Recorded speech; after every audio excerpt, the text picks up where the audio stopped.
much, McCabe with Myrtle and Moss Photography.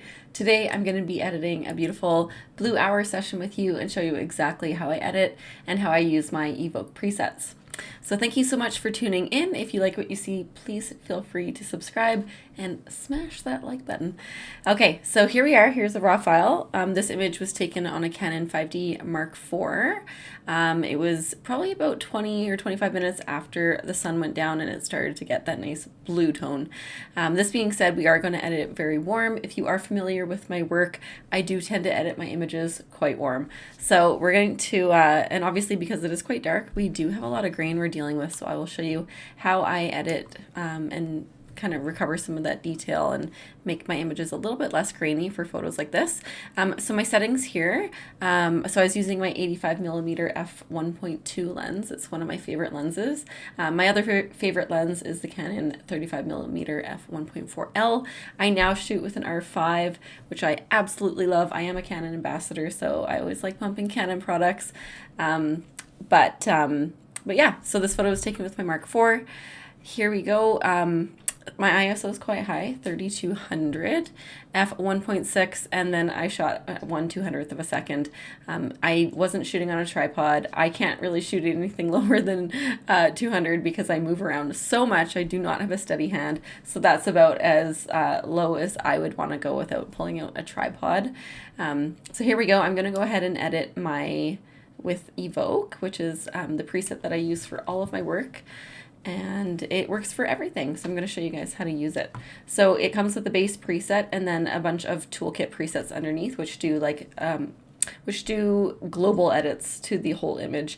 And then I also have an adjustment brush set as well, which I use often with my work. My presets also come with Photoshop actions to do all my skin retouching. So pretty much everything that I use start to finish comes with my Evoke preset pack. So here we go. I'm going to go ahead and click Evoke Base Preset. Obviously, it's not a one click. I'm going to add my vignetting back in. I'm going to show you that in a second, though. Let's just increase our exposure here so we can see what we're doing. Obviously, we need to do further editing to this image. But right off the bat, I'm going to click my natural vignette. So that just adds back in the natural vignetting from the lens, as the base preset does remove that. Okay, so we're going to go ahead and start cranking this temperature. I want it nice and warm. But I also want to add a little bit more magenta here with the tint. And now that we're getting the tones that I like, we're going to bring back down the exposure again here.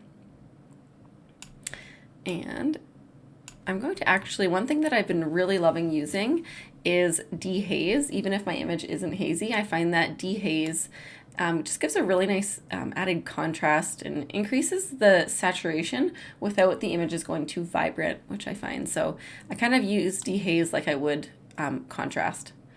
All right, there we go. I'm going to go ahead and increase my highlights a little bit. And I'm going to zoom in here, increase my tint just a bit more.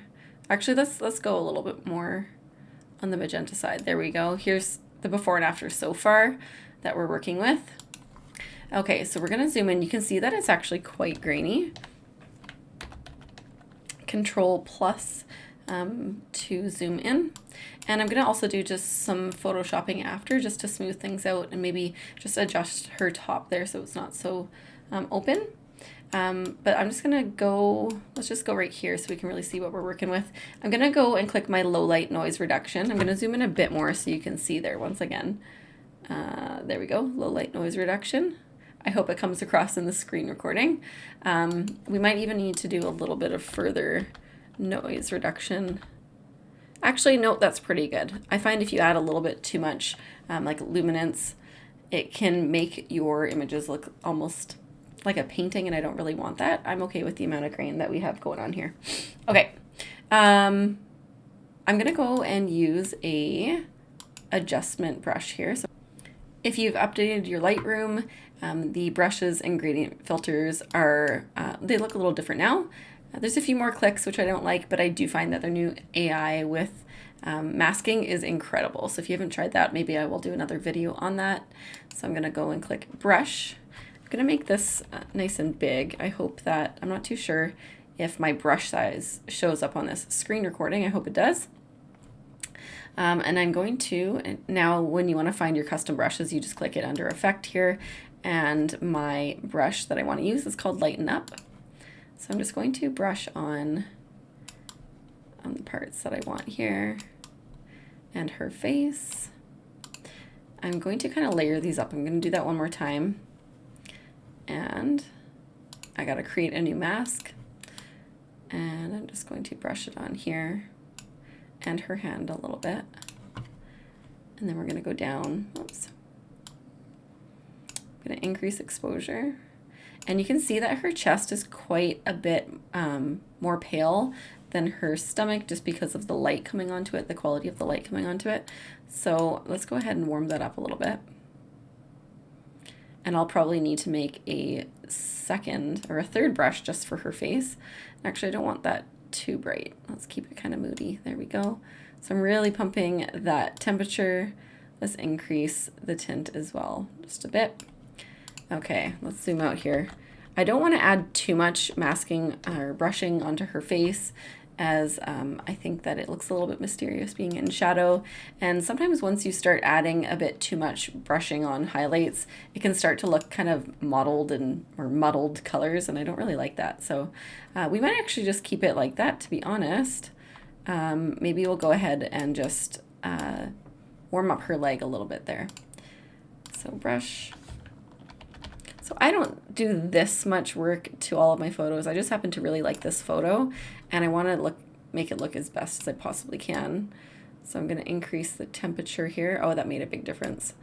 And tint as well. All right. Maybe here I can go on her hand a bit. I'm going to undo that. Control Z or Control Z, depends on where you live in the world.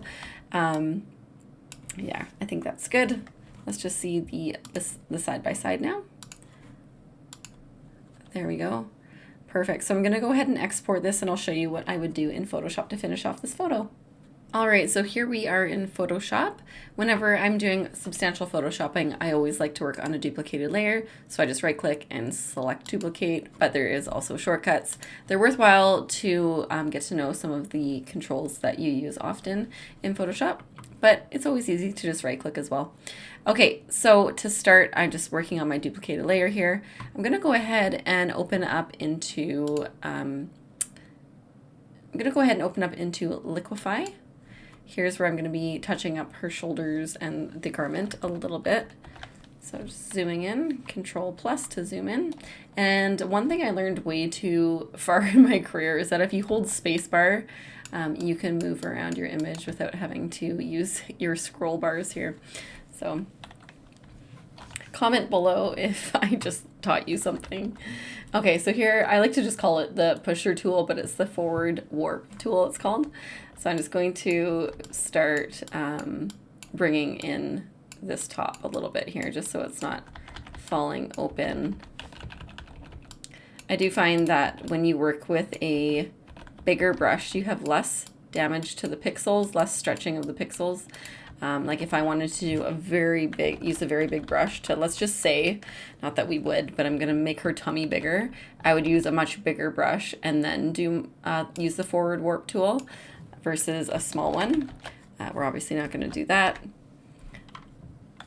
I'm just gonna bring in her shoulder just a little bit here, give it a little bit of, so I don't like, my rule of thumb is I don't like photoshopping people into someone that they're not, but I do like to edit in Photoshop for emotion. So here I'm just kind of lifting up her shoulder a little bit just to kind of, I don't know, just give that feeling of like, I don't even know, but I just like when shoulders are up like that.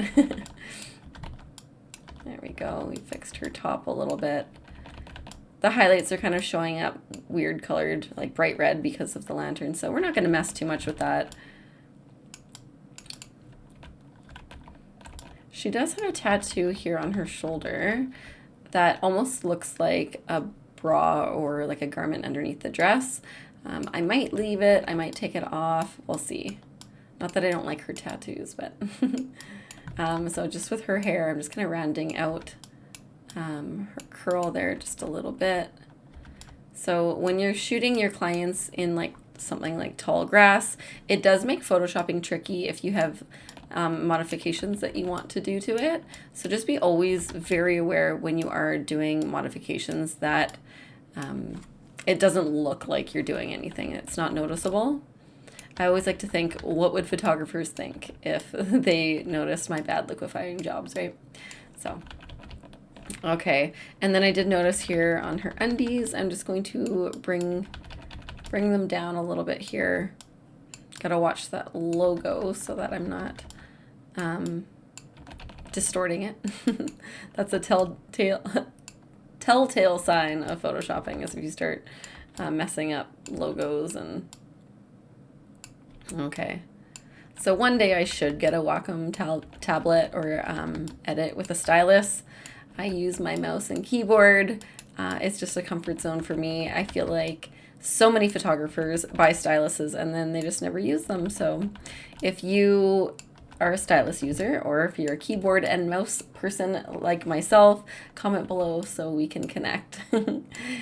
If you like what you're learning from me today, I do have an online Facebook group called Stay Inspired with Ange McCabe, where I go live every Tuesday, but I will be moving all of my live videos over to YouTube Live in the coming days. So maybe you will catch me here if you don't watch this.